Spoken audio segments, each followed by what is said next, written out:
Okay, in this lecture we're going to be talking about pivot tables. Pivot tables are an amazing tool for doing really powerful calculations. You can do a lot of different quick calculations with the same data set or the same table, and they're also really great if you have a lot of data that's changing frequently and you need to continually run reports on that changing data. And for some reason, pivot tables and pivot charts seem to be very intimidating to a lot of people, and I can understand why, because there are a number of moving parts and there are a couple of things that you have to do right to get them to work well. We're going to cover all of that in this section so that by the end of the next few lectures you will be able to create a pivot table from scratch or from Excel's recommended pivot tables feature so you can do powerful calculations on your data. So the first thing we have to look at when we're thinking about creating a pivot chart is the data itself. What we're looking at here is just some sample data for a fictitious home store, and you can see that we have headings across the top here with sales rep, region, item sold, the price of the item sold, the category that the item is sold in within the store, and the day that it was sold. And this data is basically for 1 week worth of sales. So we have our sales rep names, which you recognize probably from our previous spreadsheets. We have the region, west or east, because there are two separate stores, so each sales rep is designated to one store, either the west store or the east store. Then we have the items, we have the prices of each item, we have the categories, so we have like living room, patio, etc., and then of course the days of the week. So first let's talk about a couple of rules, kind of basic guidelines to set yourself up for success when creating a pivot table. But before we get into the rules, let me just show you an example of a very simple pivot table so you can kind of have a vision of what we're going to be doing. So based on this table, let's say that we wanted to find out which sales rep sold the most in this week. A simple way to do that with a pivot chart would look like this. So what it does is it pulls out our rows, which in this case happens to be our sales reps' names, and then it takes a sum of the price of all of the items that they sold, and it sums them up next to their name. You can see that these are sorted from highest to smallest, and the way we do that is we just click anywhere in the field, right click, and click sort, smallest to largest, or largest to smallest. We'll go with largest to smallest, and we can quickly and easily see that Jane is number 1 for sales, and that Bob and Robert are battling it out for second place. So that's what a pivot table looks like. Now let's go back to our rules for setting up our data so that when we create this table, everything works smoothly like this. So the first rule is that you always want to use a table for your data and not a simple range. For a couple of our charts and things in the past, we've just selected ranges for our source data, but tables are more dynamic and you can add and change data within your table and it will update into your pivot tables and your pivot charts much better. So if we click on any cell in here, we're going to see up above the ribbon that it says Table Tools Design. When it says Table Tools like that, that tells us that we already have a table. Sometimes these drop-down arrows are a helpful indicator, but there are other types of formatting in Excel that shows these drop-downs, so it's not a sure indicator. And when we click on the Design tab, we can see that this has been named Sales Reps. And just so I can back up for a second and show you how to do that, I'm going to convert this back to a range. It's going to ask me if I want to convert it, and I'm going to say yes. And so now when I click on any cell in here, you'll notice that it's not bringing up this additional tab that has Table Tools and Design. That's how I know that this is now a range.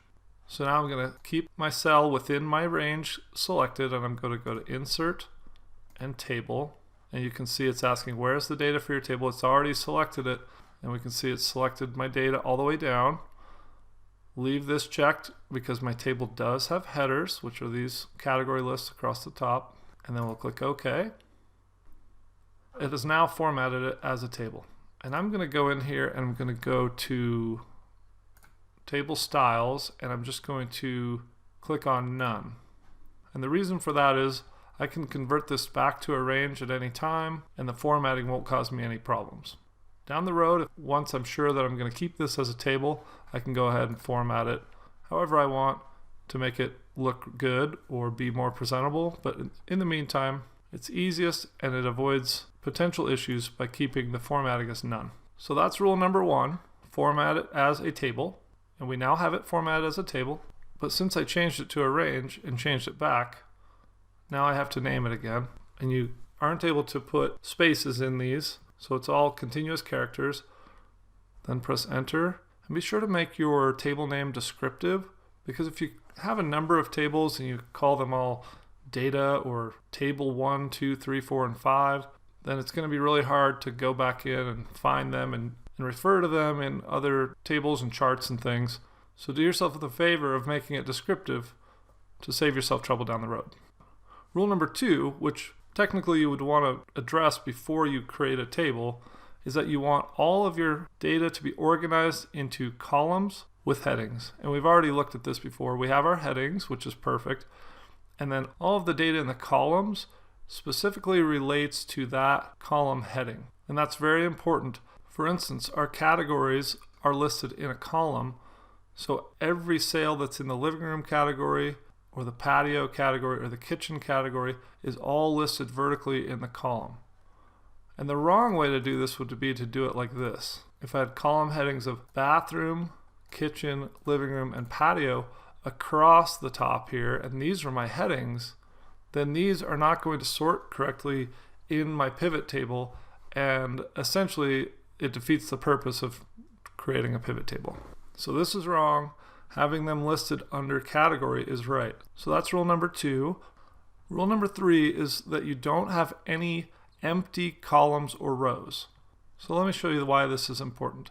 If I have an extra row here, an extra blank row, and I select on this cell and I go to insert my pivot table, Excel is going to read all of this connected data around this cell and assume that the table ends here, because it's really smart about picking up on divisions of rows like this. So we want to help Excel out and keep it from getting confused by keeping those extra blank rows out of there.